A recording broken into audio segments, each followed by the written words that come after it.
Seteraeke sena sa Transnet e leng yona e laolang boholo ba madiboho a naha ena se ka nna sa eba le ditlamorao tse bosula ho makala a mangata a moruo naheng ena.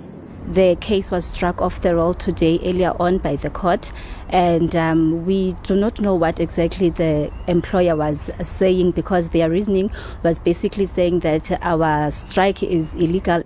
Ditho tse Seteraekeng tsa UNTU di qositse Transnet ka ho etsa ditshoso tsa ho leba makgotleng a dinyewe e le ho thibela Seteraeke sena. Our members was not deterred. They were intimidated by the threats from Transnet, but they were not deterred. They stood their ground.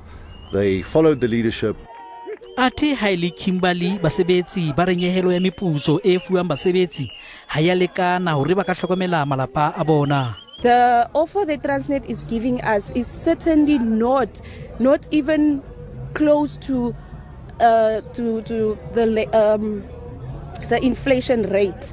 Ka ho le leng basebetsi ba Transnet Cape Town ba ikobetse boipiletso ba Seteraeke mo ba boletseng hore ba tlilo tswela pele ka boipiletso ba bona ka Mantaha.